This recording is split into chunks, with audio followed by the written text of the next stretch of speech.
They made her prove herself. Then the SEAL commander noticed the tattoo on her back. Sarah Martinez had always been different from other girls her age.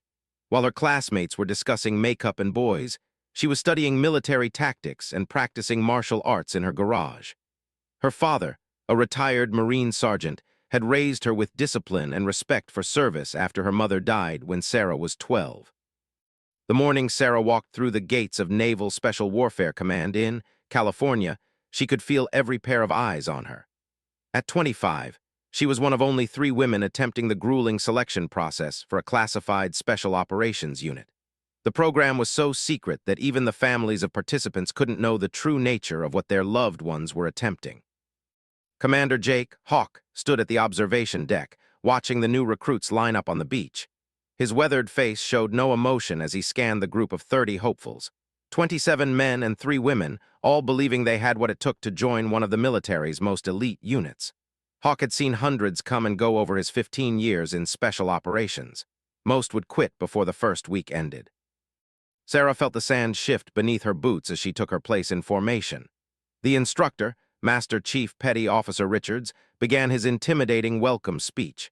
His voice carried across the beach like a whip crack, explaining that the next 6 months would push them beyond their physical and mental limits. Only a handful would make it through, and fewer still would earn the coveted spot on an operational team. The first test came immediately. A 12-mile run along the beach in full gear, followed by a 2-hour session in the cold Pacific Ocean. Sarah had trained for this moment for 3 years, ever since she'd learned about the program through a chance encounter with a female CIA operative at a military conference. She'd quit her job as a police detective, spent her savings on private training, and dedicated every waking moment to preparing her body and mind. As the run began, Sarah found herself keeping pace with the middle of the pack. She'd learned early in her police career not to stand out too much in the beginning. Let others burn themselves out trying to prove something. She maintained steady breathing and controlled her heart rate, techniques her father had taught her during their early morning runs when she was a teenager. Behind her, she could hear some of the male recruits making crude comments about the women in the group. Sarah ignored them, focusing instead on the rhythm of her feet hitting the sand. She dealt with skepticism and harassment throughout her law enforcement career. This was nothing new. Master Chief Richards ran alongside the group, shouting encouragement and insults in equal measure. His eyes lingered on each recruit, already identifying the weak links. When his gaze fell on Sarah, she met it directly, showing neither defiance nor submission, just quiet confidence. The ocean phase was where the first casualties occurred. The water temperature was a bone-chilling 58 degrees, and the instructors made them perform various exercises while treading water. Sarah watched as 3 recruits, all men, began showing signs of hypothermia and were pulled from the water. One of the other women, a former Army captain named Lisa, struggled visibly but refused to quit. Sarah's years of cold water training with a former Navy SEAL instructor paid off. She controlled her breathing, used meditation techniques to manage the pain, and kept her movements efficient to preserve body heat. When Master Chief Richards ordered them to link arms and perform synchronized swimming drills, Sarah took a leadership position, quietly coordinating the group's movements. Commander watched from the beach, taking notes on his waterproof tablet. He'd already identified several standouts, both positive and negative. Sarah Martinez intrigued him. Her file showed impressive credentials: police detective, martial arts expert, marathon runner, fluent in 3 languages. But files only told part of the story. What impressed him was her calm presence under pressure and her natural leadership abilities. That evening, as the exhausted recruits sat in the mess hall eating their dinner, Sarah found herself sitting alone. The male recruits had naturally formed their own groups, and the other 2 women seemed to view her as competition rather than an ally. She didn't mind the solitude. It gave her time to observe and plan. Lisa, the Army captain, approached with her tray. Her hands were still shaking slightly from the cold water exposure. "Mind if I sit?" she asked. Sarah gestured to the empty chair. "Rough day," she observed. "That's an understatement," Lisa replied, attempting a smile. "I heard some of the guys talking. They're betting on how long we'll last. Most give us a week, tops."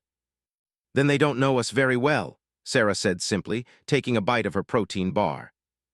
Lisa studied her for a moment. "You seem pretty calm for someone who just went through hell." "This isn't hell," Sarah replied. "This is Tuesday. Hell comes later." The next morning brought the dreaded grinder session, hours of physical torture disguised as conditioning. Push-ups, sit-ups, pull-ups, and bear crawls on the concrete courtyard while instructors screamed instructions and corrections. The Pacific wind whipped across the space, adding an extra element of misery to the experience. Sarah's police training had included similar stress conditioning, but nothing quite like this. The instructors seemed to take particular pleasure in pushing the women harder, making them hold positions longer and perform additional repetitions. She gritted her teeth and pushed through, knowing that complaining would only make things worse. It was during the log carry exercise that Sarah first caught Commander's attention in a significant way. The exercise required teams of 6 recruits to carry a massive telephone pole across an obstacle course. Sarah's team included 2 men who were already showing signs of giving up, and one who seemed more interested in establishing dominance than working together. When the designated team leader, a cocky former Army Ranger named, began barking contradictory orders, Sarah stepped in quietly. She redistributed the weight, adjusted their grip positions, and synchronized their movements. Within minutes, their team went from last place to second, completing the course efficiently while other teams struggled. Made another note on his tablet: leadership under pressure, problem-solving skills, team integration. The woman was impressive. The third day brought weapons training and tactical scenarios. This was where Sarah's police background gave her a significant advantage. While other recruits fumbled with equipment and struggled to adapt to military protocols, Sarah moved with practiced efficiency. Her marksmanship scores were among the highest in the class, and her tactical decision-making showed maturity beyond her years. During a complex urban warfare simulation, Sarah's team was tasked with clearing a building filled with hostage targets and enemy combatants. The scenario was designed to test judgment under pressure. Shooting the wrong target would result in immediate dismissal from the program. Sarah took point, using hand signals to communicate with her team. She cleared each room methodically, identifying threats and protecting civilians. When they encountered a particularly challenging scenario, a hostage being held at gunpoint, Sarah made a split-second decision that saved the hostage and neutralized the threat. Commander watched the replay footage 3 times. The woman's instincts were exceptional. She had the rare combination of aggressive action and careful judgment that made great operators. He began to wonder if she might be one of the few who would actually make it through the program. That evening, as Sarah cleaned her weapon in the armory, she noticed Commander observing from the doorway. She continued her work, maintaining her focus while staying aware of his presence. When she finished, she stood and faced him directly. "Commander," she acknowledged with a slight nod. "Martinez," he replied. "Good work today. Where did you learn to clear rooms like that?" "Detroit PD SWAT team, 3 years before I came here." Nodded thoughtfully. "Why did you leave? From what I understand, you were up for promotion." Sarah considered her answer carefully.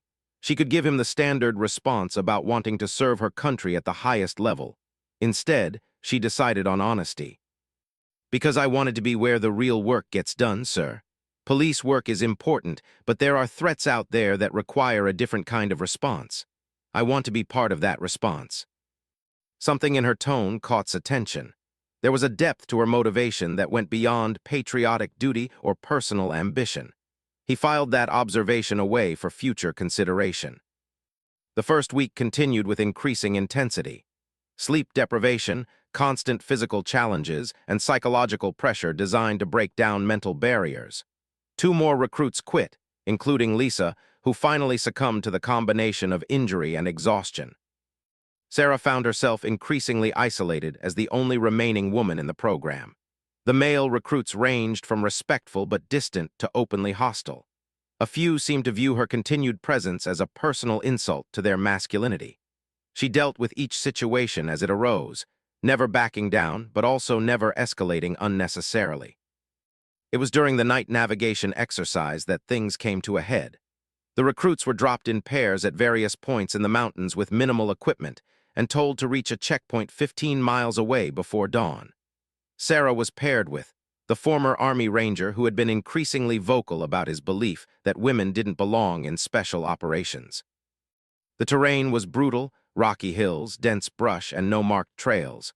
Sarah had studied the maps carefully and plotted an efficient route, but insisted on taking what he claimed was a shortcut. when Sarah pointed out that his route would take them through a known ravine that would be difficult to navigate in darkness, exploded. "Listen here, princess," he snarled, getting in her face. "I've been doing this kind of thing since before you knew what the military was. I don't need some wannabe cop telling me how to read a map." Sarah remained calm, her voice steady. "The terrain analysis shows that route will add at least 2 hours to our time. We'll miss the checkpoint deadline." "Then you better keep up," shot back, shouldering his pack and heading off in the wrong direction. Sarah faced a choice. She could follow and likely fail the exercise, potentially washing out of the program, or she could strike out on her own, which would mean abandoning her assigned partner, also grounds for dismissal. She made her decision. For the next 6 hours, Sarah pushed through the mountains alone, using her compass and map-reading skills to navigate the treacherous terrain in complete darkness. She moved carefully but quickly, knowing that her window for success was narrow. Behind her, she occasionally heard sounds that suggested was struggling with his chosen route. As the eastern horizon began to lighten, Sarah crested the final hill and saw the checkpoint below. She was exhausted, dehydrated, and had scraped her hands raw on the rocky terrain, but she had made it. More importantly, she had made it on time. Master Chief Richards was waiting at the checkpoint with Commander. They watched as Sarah approached, noting her condition and her solitary status. "Where's your partner, Martinez?" Richards asked. "He chose a different route, Master Chief. I haven't seen him since approximately 200 hours. Studied her carefully. You were ordered to work as a team." "Yes, sir, but the mission was to reach this checkpoint before dawn. I prioritized mission success." It was a calculated risk, and Sarah knew it. She had chosen to interpret her orders in a way that might be seen as insubordination. But she had also demonstrated the kind of independent thinking and mission focus that special operations demanded. 20 minutes later, stumbled into the checkpoint, muddy, exhausted, and furious. He immediately began complaining about his partner abandoning him, but his protests fell flat when the instructors pointed out that he had missed the deadline by a significant margin. That afternoon was gone. Officially, he had been dropped for failure to meet mission standards. Unofficially, word spread quickly through the remaining recruits that abandoning your partner, even one who was making poor decisions, was not acceptable. Sarah felt a mixture of relief and concern. She had survived another test, but she knew her actions would be scrutinized more carefully going forward. She was walking a tightrope, balancing the need to prove herself with the requirement to work within the system. Commander called her into his office that evening. The space was decorated. A few commendations on the walls, a photo of his SEAL team, and a bookshelf filled with military history and tactical manuals. "Sit down, Martinez," he said, gesturing to the chair across from his desk. Sarah sat, maintaining good posture and eye contact.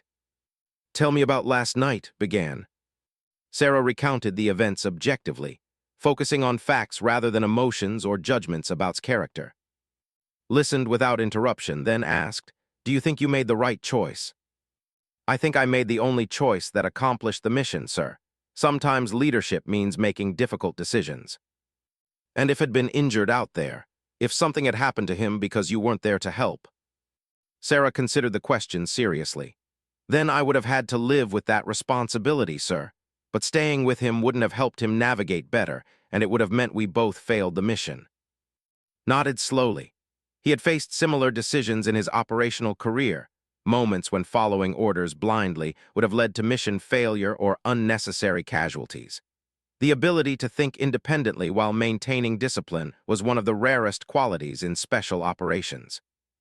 "You're walking a fine line here, Martinez. This program requires teamwork and trust. If the other recruits think you'll abandon them when things get tough, you'll never function as part of a team." "I understand, sir. But I also understand that sometimes being a good teammate means making hard choices. I would never abandon someone who was genuinely trying to succeed. But I won't compromise the mission to accommodate someone who's acting recklessly." Dismissed her with instructions to report for the next day's training. As Sarah left his office, she couldn't shake the feeling that this conversation was more important than just addressing the incident. She was being evaluated on levels she wasn't fully aware of. The remaining recruits had dwindled to 18. The pace of training intensified, with longer days, more complex scenarios, and increasing physical demands. Sarah found herself pushing her body beyond limits she hadn't known existed. Her hands were permanently raw from rope climbing, her legs ached from endless running with heavy packs, and she couldn't remember the last time she'd had a full night's sleep. But something else was happening too. Despite the isolation and hostility she'd faced initially, some of the male recruits were beginning to accept her presence. When she demonstrated her skills or helped solve a problem, they paid attention. Slowly, gradually, she was earning their respect through competence rather than trying to prove herself through bravado. During a particularly challenging combat swimming exercise, Sarah found herself partnered with a former Marine who had initially been among her harshest critics. They were tasked with swimming 2 miles in full gear while towing a simulated casualty. Halfway through the exercise, began cramping severely. His strokes became erratic, and Sarah could see panic beginning to set in as his breathing became labored.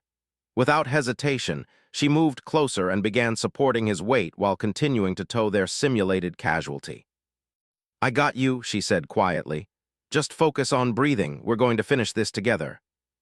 For the next mile, Sarah essentially towed both and the training dummy, using techniques she'd learned during water rescue training. Her shoulders burned and her lungs felt like they were on fire, but she maintained steady progress toward the finish point. When they finally reached the beach, was barely conscious from exhaustion. As the medics checked him over, he grabbed Sarah's arm. "Thank you," he gasped. "I thought I was done." "We're a team," Sarah replied simply. "Teams don't leave people behind." Word of the incident spread quickly through the remaining recruits. Sarah had proven that her decision to leave wasn't about selfishness or inability to work with others. It was about maintaining standards and mission focus. When someone was genuinely in trouble and giving their best effort, she would risk everything to help them. Commander heard about the swimming incident within an hour. He wasn't surprised. The woman had shown consistent character throughout the program, demanding excellence but willing to sacrifice for others who were trying their best. It was exactly the kind of leadership quality his unit needed. As the first month of training concluded, Sarah looked around at the 12 remaining recruits. They had become a tight-knit group, bonded by shared suffering and mutual respect. The initial hostility toward her presence had largely evaporated, replaced by recognition that she belonged among them. But Sarah knew the real tests were yet to come. The first month had been about physical conditioning and basic skills. The next phase would push them into advanced tactics, specialized training, and scenarios designed to simulate real-world operations. The dropout rate would continue, and the pressure would intensify. Standing on the beach as the sun set over the Pacific, Sarah reflected on how far she had come since that first day. She had survived longer than most had predicted, earned the respect of her peers, and caught the attention of the command staff. But she also knew that everything up to this point had been preparation. The real test of whether she belonged in this elite world was just beginning. Commander watched her from his office window, nodding the way she stood apart from the group, not isolated, but contemplative. There was something about Martinez that reminded him of the best operators he'd served with. A combination of competence, character, and quiet confidence that couldn't be taught. He had started to believe she might be one of the rare few who would not only complete the program, but excel in operational assignments. There was still a long way to go, and many opportunities for failure, but Sarah Martinez was proving to be exactly the kind of person his unit was designed to attract. As the recruits headed to the mess hall for dinner, Sarah lingered on the beach for a few extra moments. The sound of the waves and the salt air reminded her of family vacations from her childhood, before her mother's death had changed everything. She thought about her father, who had taught her that strength wasn't about never falling down, it was about getting back up every time. Tomorrow would bring new challenges, new tests, and new opportunities to prove herself. Sarah Martinez was ready for whatever came next. The second phase of training began with a rude awakening at 3 a.m. Instructors stormed into the barracks with flashlights and air horns, shouting orders for immediate muster. Sarah rolled out of her bunk with practiced efficiency, grabbing her gear and forming up with the other recruits in less than 2 minutes. Master Chief Richard stood before them in the pre-dawn darkness, his expression grim even by his usual standards. "Congratulations on surviving the kindergarten portion of this program," he announced. "Now we find out who among you has what it takes to be an operator." The next 6 hours were a blur of weapons training, close-quarters combat, and tactical scenarios that pushed every skill they had developed. Sarah found herself rotating through different stations, rifle marksmanship at extreme distances, hand-to-hand combat against multiple opponents, and explosive ordnance familiarization that required steady nerves and precise movements. At the hand-to-hand combat station, Sarah faced off against a former college wrestler who outweighed her by 60 pounds.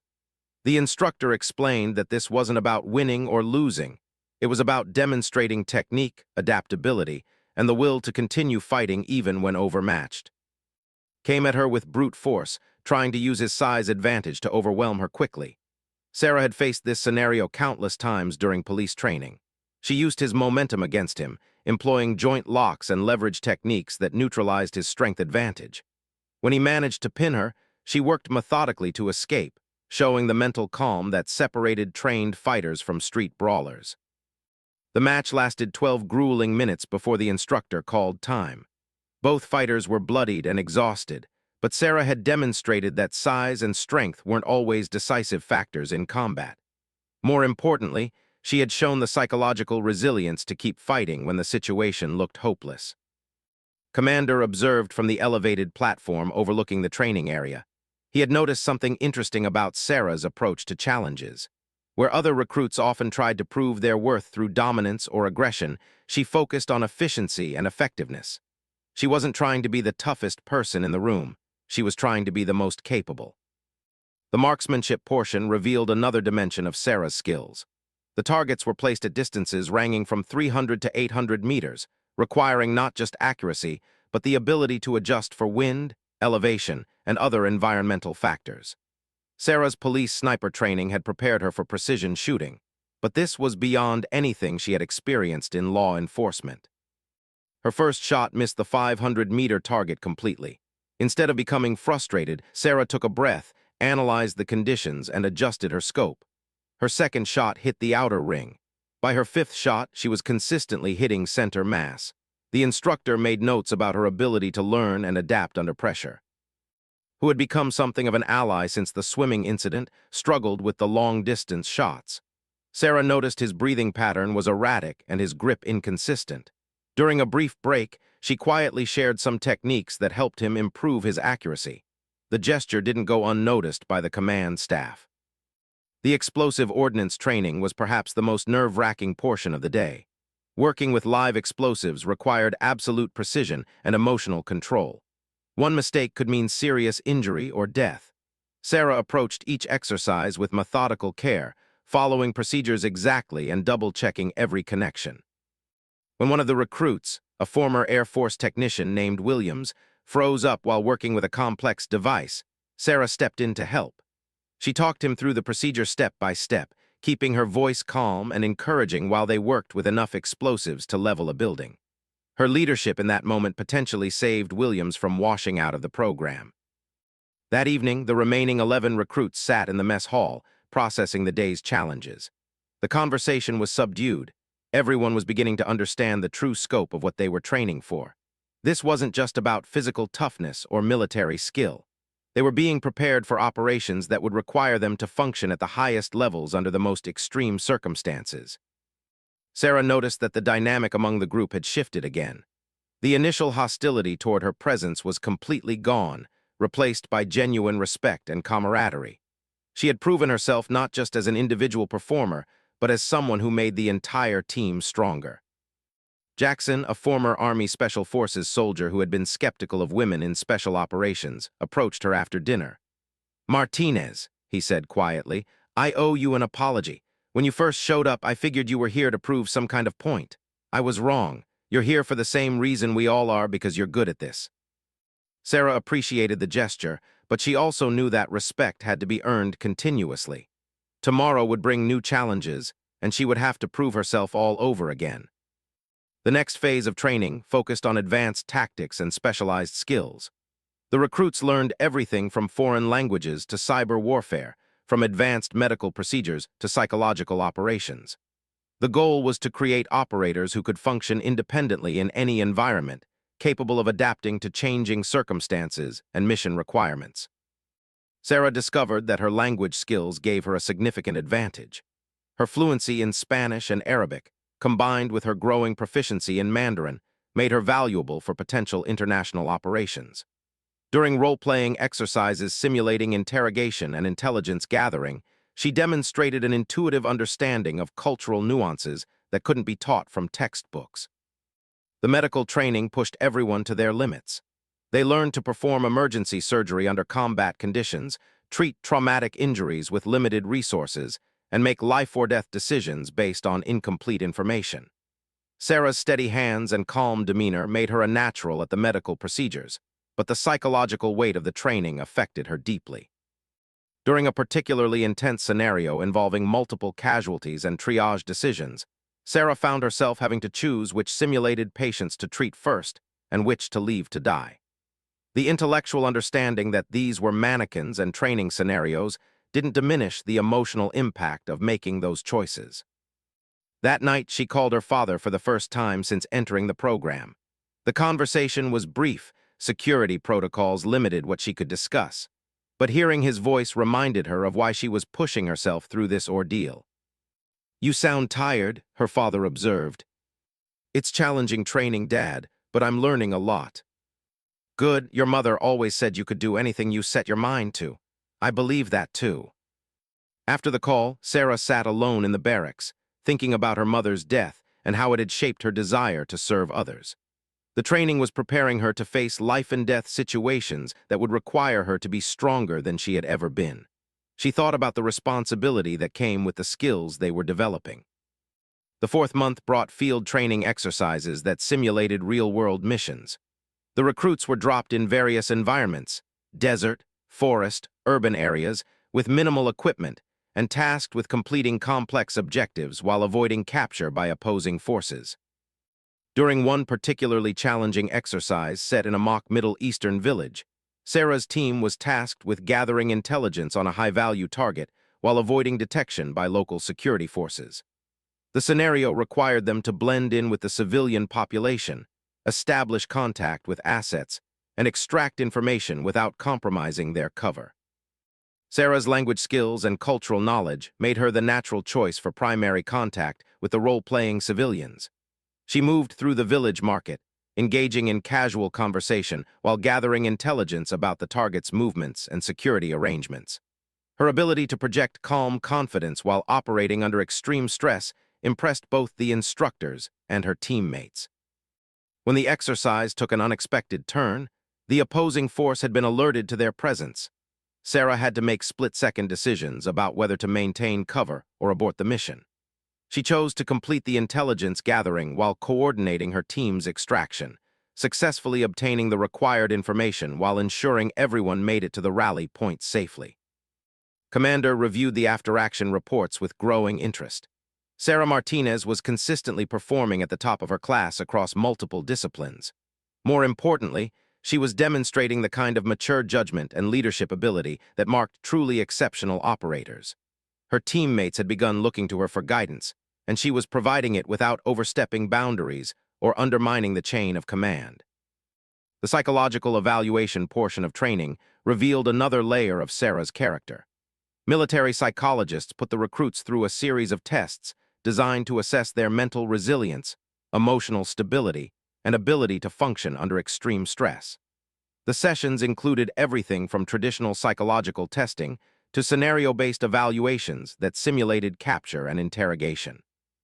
During the mock interrogation exercise, Sarah was subjected to 12 hours of psychological pressure designed to break down her resistance and force her to reveal classified information. The experience was intense: sleep deprivation, disorienting lights and sounds, and constant verbal assault from trained interrogators. Sarah drew on techniques she had learned during police hostage negotiation training, combined with mental resilience strategies she had developed after her mother's death. She maintained her composure by focusing on her breathing, creating mental compartments for the information she needed to protect, and finding small ways to maintain her sense of identity and purpose. When the exercise ended, the psychologists noted her exceptional performance. She had not only protected the required information, but had maintained her mental clarity throughout the ordeal. More impressively, she had shown signs of actually gathering intelligence about her interrogators' techniques and personalities, turning the exercise into a learning opportunity rather than simply enduring it. The final month of training focused on team integration and leadership development. The remaining 9 recruits were formed into different team configurations for various missions, with leadership roles rotating to test each person's ability to command and follow orders effectively. When Sarah was given command of a hostage rescue scenario, she approached the challenge with careful planning and clear communication. She analyzed the intelligence, developed a tactical plan, and briefed her team thoroughly before beginning the operation. During the execution, she adapted to changing circumstances while maintaining focus on the primary objective, saving the hostages. The exercise was a success, but what impressed the observers most was Sarah's behavior after the mission. She conducted a thorough debrief with her team, accepting responsibility for mistakes while giving credit to others for successful innovations. Her leadership style was collaborative rather than authoritarian, focused on mission success rather than personal recognition. Who had served under her command during the exercise summed up the team's perspective. She doesn't try to prove she's the toughest or person in the room. She just figures out what needs to be done and helps everyone do it better. As graduation approached, the atmosphere among the recruits became increasingly intense. They had survived 6 months of the most demanding training any of them had ever experienced. They had pushed their bodies and minds beyond limits they hadn't known existed. Most importantly, they had formed bonds of trust and respect that would last throughout their careers. Sarah reflected on how much she had changed since that first day on the beach. The physical transformation was obvious. She was stronger, faster, and more skilled than ever before. But the psychological growth was even more significant. She had learned to trust her instincts, lead by example, and maintain her values even under extreme pressure. The final exercise was a complex scenario that combined all the skills they had developed. Teams of 3 recruits were given a mission that required infiltration, intelligence gathering, hostage rescue, and extraction, all while operating behind enemy lines with no support or backup. Sarah was teamed with Jackson and the former skeptic and the wrestler she had fought months earlier. The 3 had developed an effective working relationship based on mutual respect and complementary skills. Jackson brought experience in unconventional warfare, provided technical expertise with communications and electronics, and Sarah contributed language skills and tactical planning ability. Their assigned mission was to infiltrate a terrorist compound, rescue 2 captured intelligence officers, and extract them safely while gathering information about future terrorist operations. The scenario was designed to test every aspect of their training while requiring them to function as an autonomous unit. The infiltration went smoothly, with Sarah's language skills helping them blend in with local civilians during their approach to the target. Technical abilities allowed them to bypass electronic security measures, while Jackson's tactical experience guided their movement through the compound's defensive positions. When they located the hostages, they discovered an unexpected complication.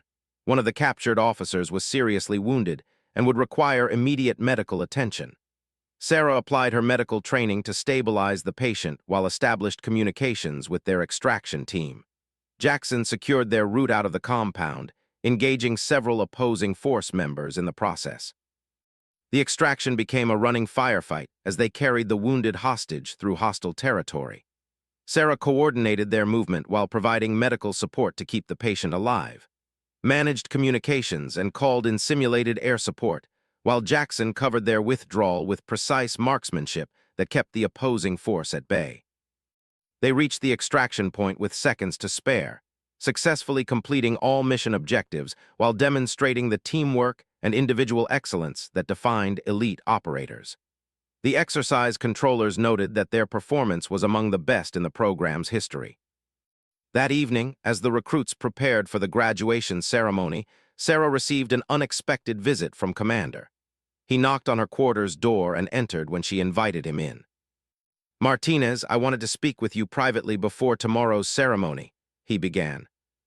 Sarah stood at attention, unsure what to expect. "At ease," said. "This isn't formal.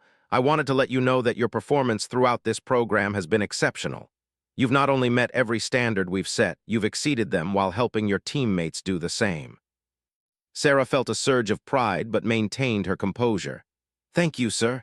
It's been an honor to be part of this program." Studied her for a moment. "What you've accomplished here is significant, Martinez. You've proven that excellence has nothing to do with gender and everything to do with character, skill, and determination. But I want you to understand something about what comes next." He paused, choosing his words carefully. "The operational units you'll be eligible for conduct missions that most people can't even imagine. The stakes are higher, the dangers greater, and the responsibility enormous. Are you prepared for that reality?" Sarah met his gaze steadily. "Sir, I've spent my entire adult life preparing to serve at the highest level. I understand that the mission comes first, and I'm ready to sacrifice whatever is necessary to protect others and defend our country." Nodded slowly. There was something in her tone that convinced him she truly understood the weight of what she was saying. "There's one more thing," he continued. "During your time here, you've demonstrated leadership qualities that can't be taught. The men who trained alongside you respect you, trust you, and would follow you into combat. That's not something that happens by accident." Sarah felt the significance of his words, but wasn't sure how to respond. "What I'm telling you, Martinez, is that you have the potential to be more than just an operator. You have the ability to lead other operators, to shape the future of special operations, and to ensure that excellence remains the only standard that matters." The graduation ceremony the next morning was simple and dignified. 9 recruits out of the original 30 had completed the program. They stood in formation as Commander delivered remarks about their achievement and the responsibilities that came with their new status. Sarah looked around at her fellow graduates, thinking about the journey they had shared. They had started as strangers from different backgrounds and services, united only by their desire to serve at the highest level. Now they were bonded by shared experiences, mutual respect, and the knowledge that they had earned their place among the military's elite. When called her name to receive her certificate, Sarah stepped forward with quiet pride. She had accomplished something that many had thought impossible. But more importantly, she had done it without compromising her values or changing who she was fundamentally. As the ceremony concluded and the new operators dispersed to their next assignments, Sarah reflected on what the future might hold. She knew that graduation was just the beginning. The real test would come during operational missions, where lives hung in the balance and there were no second chances for failure. Commander approached her as she packed her gear. "Martinez, you'll be receiving your assignment orders within the week. I think you'll find your next posting interesting." Sarah looked up from her packing. "Sir, let's just say that your particular combination of skills has caught the attention of some very important people. The war on terror requires operators who can think as well as fight, who can lead as well as follow orders. You've proven you're that kind of operator." As Sarah left the training compound that afternoon, she thought about her father and the lessons he had taught her about service, sacrifice, and staying true to yourself under pressure. She had honored those lessons throughout the grueling training program, and they would guide her through whatever challenges lay ahead. The highway stretched ahead of her, leading toward her next assignment and the operational career she had dreamed about for years. Sarah Martinez had proven herself among the elite, but she knew that the most important tests were still to come. She was ready for whatever the future would bring. 6 months after graduation, Sarah found herself in a windowless briefing room at a classified location somewhere in Virginia. The facility didn't appear on any maps, and the men and women who worked there carried no identification that revealed their true purpose. Sarah had been assigned to Task Force Raptor, an elite counterterrorism unit that operated in the shadows of America's war on terror. Commander had been right about her assignment being interesting. Task Force Raptor conducted the most sensitive missions in the most dangerous places on Earth. Their operations were so classified that even other special operations units didn't know they existed. Sarah was one of only 12 operators assigned to the task force, and she was the first woman ever selected for the unit. The briefing room filled with her teammates as they prepared for their next mission. Sarah had worked with most of them over the past 6 months, earning their trust through successful operations in Afghanistan, Iraq, and several other countries she couldn't name even in her own thoughts. They had become more than just colleagues. They were a brotherhood that had accepted her as an equal. Team leader Captain Steele entered the room carrying a sealed briefing packet. Was a 20-year veteran of special operations with combat experience dating back to the invasion of Afghanistan. He had initially been skeptical about having a woman on his team, but Sarah's performance during their first mission together had convinced him that gender was irrelevant when it came to operational effectiveness. "Listen up, people," announced as he opened the briefing packet. "We have a time-sensitive situation developing in Somalia. 3 weeks ago, a CIA operative named David was captured while investigating a weapons smuggling network linked to Al. Intelligence suggests he's being held in a compound approximately 60 kilometers south of Mogadishu." Sarah studied the satellite photos as continued the briefing. The compound was heavily fortified, surrounded by desert terrain that offered little cover for an assault force. Worse, intelligence reports indicated that the captors were planning to move within the next 72 hours to a location deeper in Al-controlled territory. "The Somali government has given us unofficial permission to conduct the rescue operation," explained. "Officially, we were never there. The operation window is narrow. We have less than 48 hours before is moved beyond our reach." The communications specialist who had graduated with Sarah raised his hand. "What about local support? Can we count on any assistance from Somali forces?" "Negative," replied. "This is a unilateral operation. We go in alone, extract, and get out before anyone realizes what happened. Mission success depends on speed, surprise, and precise execution." Sarah studied the intelligence reports while the team planned their approach. Something about the operation felt familiar, triggering memories from her police work in Detroit. The pattern of movement around the compound, the security arrangements, the timing of the planned prisoner transfer. It all reminded her of cases she had worked involving kidnapping and hostage situations. After the formal briefing ended, Sarah approached privately. "Captain, I'd like to share some observations about the target compound." Gestured for her to continue. "The security pattern suggests they're more worried about local threats than military intervention," Sarah explained, pointing to specific details in the surveillance photos. "The guards are positioned to watch for rival clan movements, not to defend against a professional assault. That gives us some tactical advantages if we approach from the right direction." Studied the photos again, seeing the compound through Sarah's eyes. Her analysis made sense. The security arrangements were designed to defend against local militias, not highly trained special operations forces. "What else?" he asked. "The timing of the prisoner transfer coincides with market day in the nearest village," Sarah continued. "If we time our approach correctly, we can use the increased local traffic to mask our movement. The compound guards will be distracted by normal commercial activity." Nodded thoughtfully. Sarah's insights were changing his tactical planning in significant ways. Her background in criminal investigation gave her a different perspective on analyzing enemy behavior and predicting their responses. The team spent the next 18 hours refining their plan and preparing equipment. Sarah focused on studying everything known about David, his background, training, physical condition, and likely psychological state after 3 weeks of captivity. Understanding the hostage was crucial to ensuring a successful rescue. Was a former Marine turned CIA operative with extensive experience in African operations. His file indicated he was physically tough and mentally resilient, but 3 weeks of imprisonment would have taken a toll. Sarah needed to be prepared for anything from a completely alert and mobile hostage to someone who might be injured, drugged, or psychologically compromised. The flight to Somalia took place aboard an unmarked transport aircraft that officially didn't exist. Sarah used the 8-hour journey to continue studying maps and intelligence reports, memorizing every detail about the target area. She also spent time checking and rechecking her equipment, knowing that mechanical failure during a mission like this could mean death for the entire team. Jackson, who had become one of her closest friends among the operators, sat beside her during the flight. "You nervous?" he asked quietly. Sarah considered the question honestly. "Always before an operation like this, but it's good nervous, it keeps me sharp." "This one feels different," Jackson observed. "Higher stakes, more variables we can't control." "Every mission has variables we can't control," Sarah replied.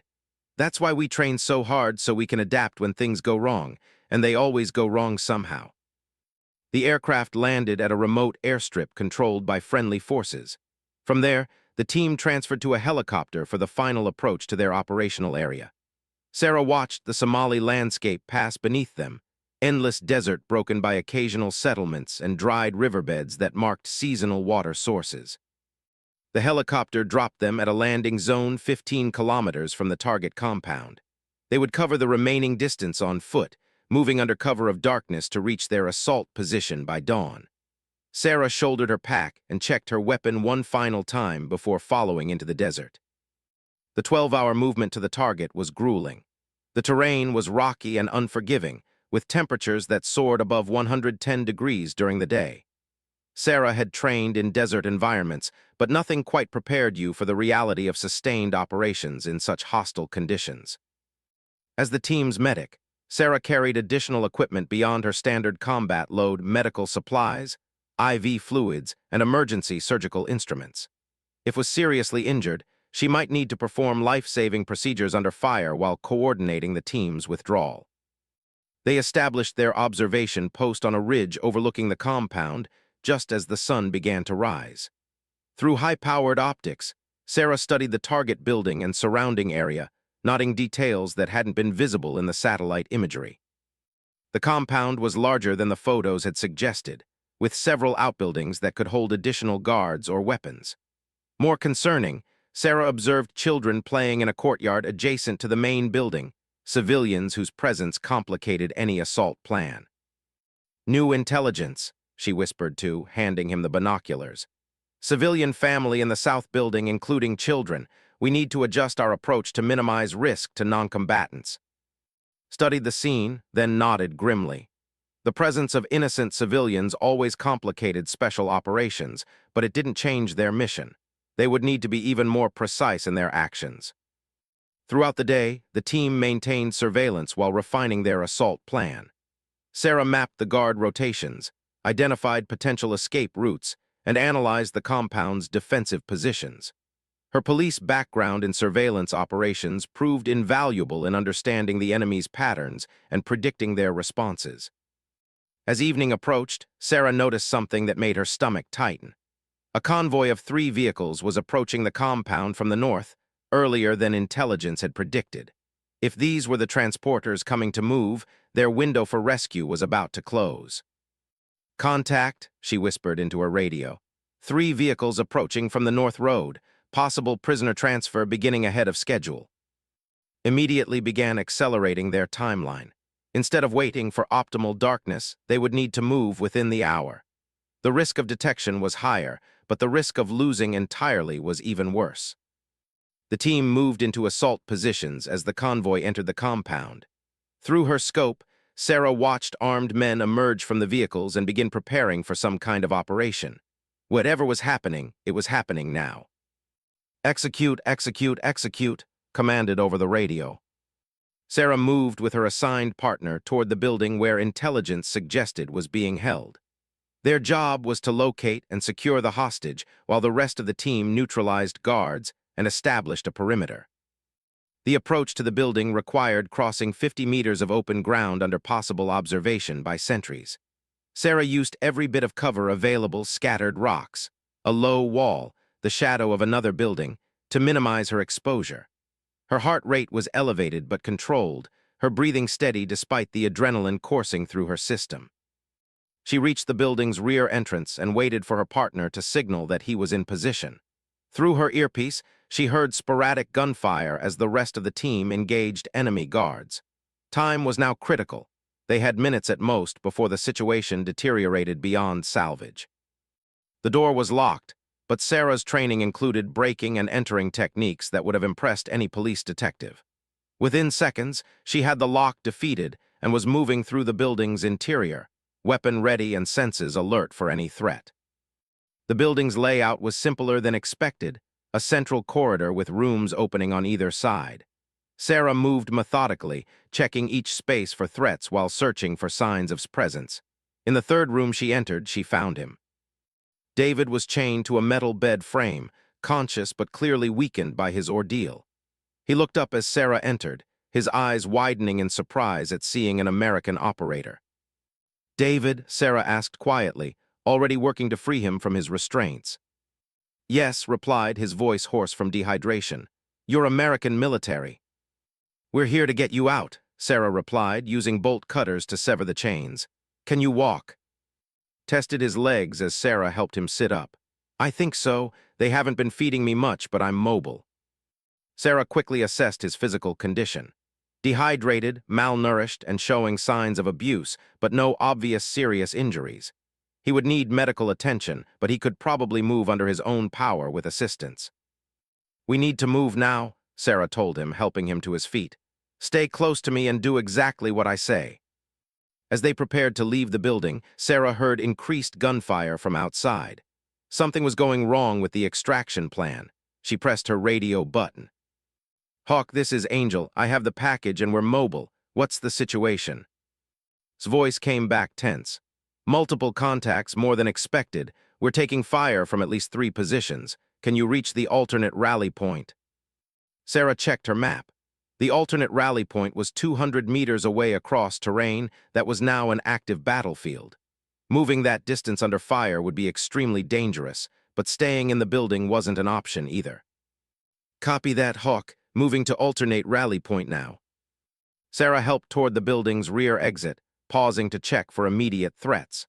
Through a window, she could see muzzle flashes from at least 2 guard positions. Her teammates were engaging the enemy, but the situation was more complex than their intelligence had suggested. As they prepared to cross the open ground between their building and the rally point, grabbed Sarah's arm. "There's something you need to know," he said urgently. "This isn't just a smuggling operation. They're planning an attack on American targets, something big. The information is in my head, but I also hid a data drive in my cell." Sarah processed this information quickly. Retrieving the data drive would require going back into the compound, extending their exposure to enemy fire and complicating the extraction. But if was right about the planned attacks, that intelligence could save American lives. "Where exactly did you hide it?" she asked. Described the location, inside a loose stone in the wall of his cell. Sarah made a rapid decision. The potential intelligence value outweighed the additional risk. "Stay here and stay low," she told. "I'll be back in 60 seconds." Sarah moved back through the building to his former cell. The room showed signs of hurried evacuation, overturned furniture and scattered papers. She found the loose stone had described and retrieved a small device that contained enough data storage to hold substantial intelligence. As she prepared to leave, Sarah heard footsteps in the corridor outside. Enemy fighters were searching the building, probably looking for or trying to flank her teammates' positions. She had seconds to act before discovery. Sarah positioned herself beside the doorway and waited. When the first fighter entered the room, she struck with precise violence, using hand-to-hand combat techniques to neutralize him quickly and quietly. The second fighter followed moments later and met the same fate. With the immediate threat eliminated, Sarah rejoined and prepared for their movement to the rally point. The gunfire outside had intensified, suggesting her teammates were facing increasing resistance. "When we leave this building, we move fast and we don't stop," she told. "If you fall behind, I'll come back for you, but our best chance is to keep moving." They exited the building and began crossing the open ground toward the rally point. Sarah moved in a tactical crouch, providing cover while helping maintain his footing on the uneven terrain. Halfway to their destination, enemy fire began impacting around them. Sarah immediately shifted to covering movement while returning accurate fire at the enemy positions. Her marksmanship training paid off. Several enemy fighters were forced to take cover, reducing the incoming fire enough for to reach a protected position behind a stone wall. As Sarah prepared to bound forward to join, she felt something impact her upper back like a sledgehammer blow. The bullet struck just below her left shoulder blade, spinning her around and sending her sprawling onto the rocky ground. Pain exploded through her body, but Sarah's training kicked in immediately. She assessed her condition rapidly. The wound was serious but not immediately life-threatening.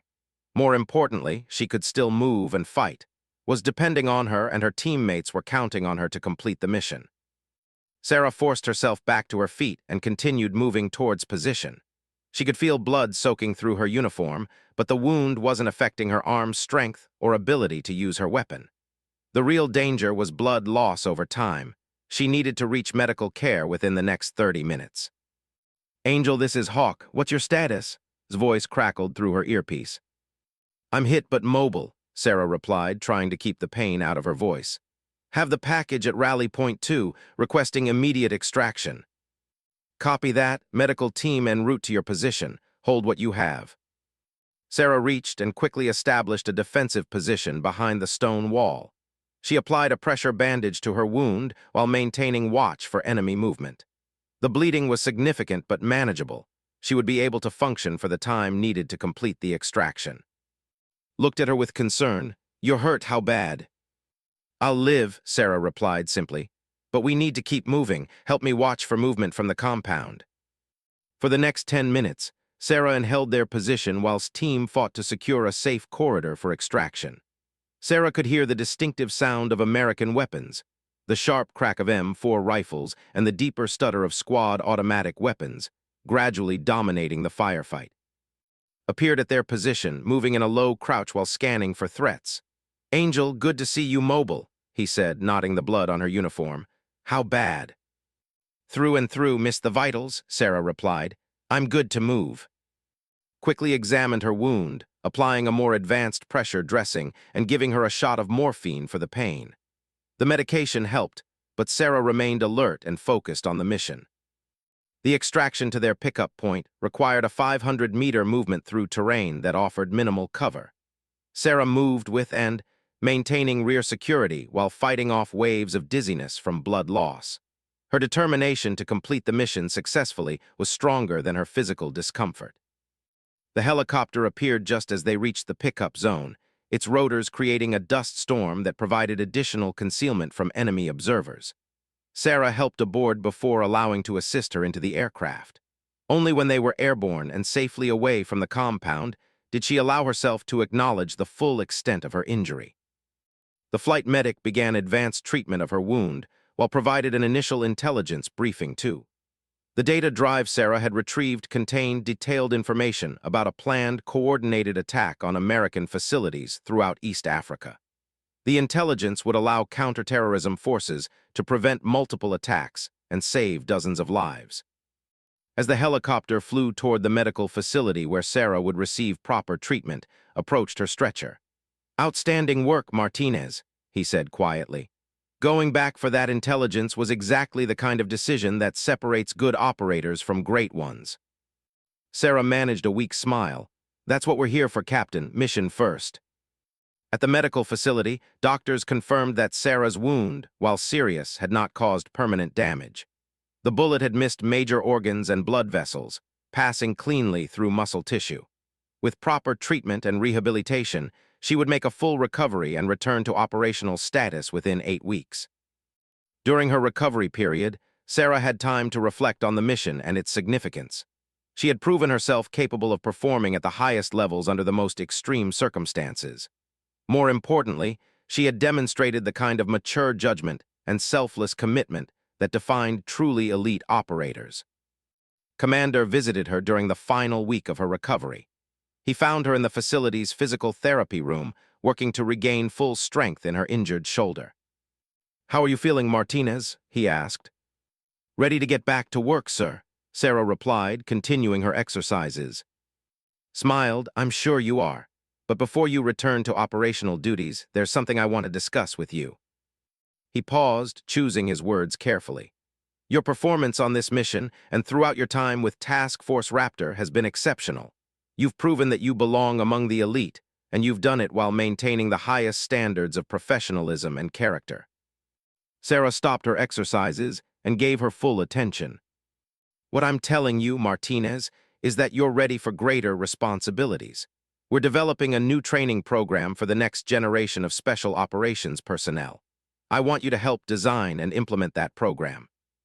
Sarah considered the offer carefully. Training the next generation would be important work, but it would also mean leaving operational missions behind.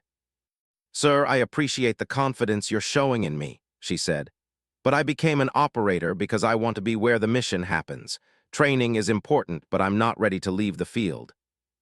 Nodded, having expected that response. "I understand, and I respect your dedication. But consider this, the operators you help train today will be conducting the missions that protect our country tomorrow.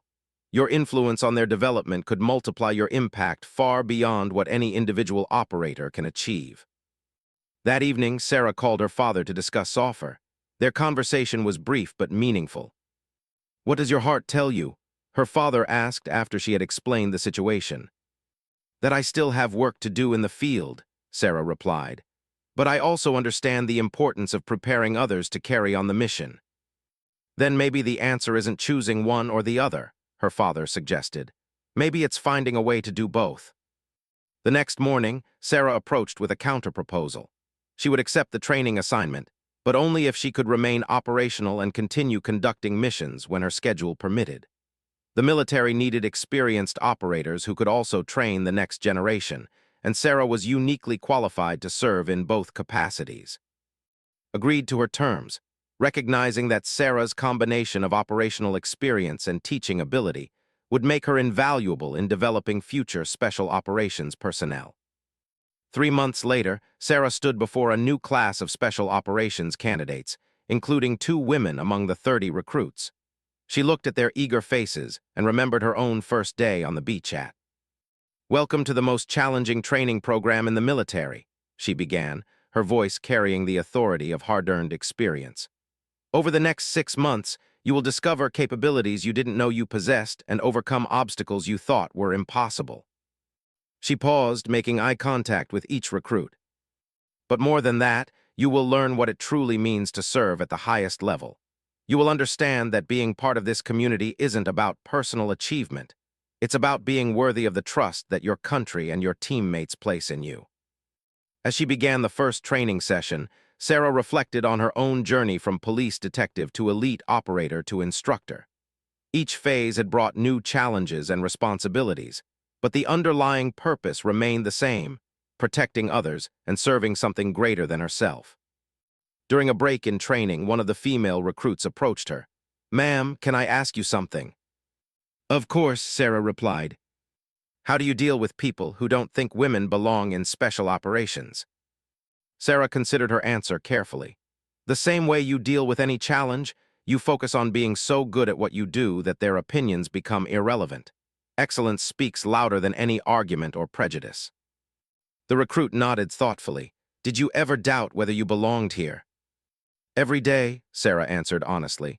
"But doubt isn't the enemy, it's what keeps you humble and hungry to improve. The enemy is allowing doubt to prevent you from trying." Later that afternoon, as Sarah watched the recruits struggle through their first major physical challenge, she thought about the tattoo on her back that had inspired the mission commander's attention so many months ago. It was a simple design, the Marine Corps eagle, globe, and anchor that honored her father's service, surrounded by a quote from her mother's favorite poem about strength and perseverance. The tattoo represented her connection to family, service, and the values that had guided her throughout her journey. It reminded her daily that she carried the hopes and sacrifices of those who had come before her, and that she had a responsibility to those who would come after. Commander observed the training session from his office window, watching Sarah work with the new recruits. She had exceeded every expectation he had held for her, proving herself not just as an exceptional operator, but as a leader who could shape the future of special operations. The program she was helping to develop would train the next generation of elite operators, ensuring that they possessed not just the technical skills necessary for success, but the character and judgment required for the moral complexities of modern warfare. Sarah Martinez had become exactly what the military needed: a warrior who could fight with devastating effectiveness while never losing sight of why the fight mattered. As the sun set over the training compound, Sarah gathered her gear and prepared for her next operational deployment. Tomorrow she would be back in the field, conducting the missions that defined her identity as an operator. But tonight, she was satisfied knowing that she had helped prepare 30 young men and women to carry on the tradition of excellence that she had inherited from her own instructors. The journey from that first day on the beach to this moment had transformed her in ways she was still discovering. Sarah Martinez had proven herself among the elite, earned the respect of her peers, and found her place in the brotherhood of special operations. More importantly, she had done it all while remaining true to the values her parents had taught her and the sense of duty that had driven her from the beginning. The fight against those who threatened innocent people would continue, and Sarah Martinez would be part of that fight for as long as her country needed her service. She had found her calling, proven her worth, and earned her place among America's finest warriors. The tattoo on her back would always remind her of where she came from, but her actions would define where the next generation would go.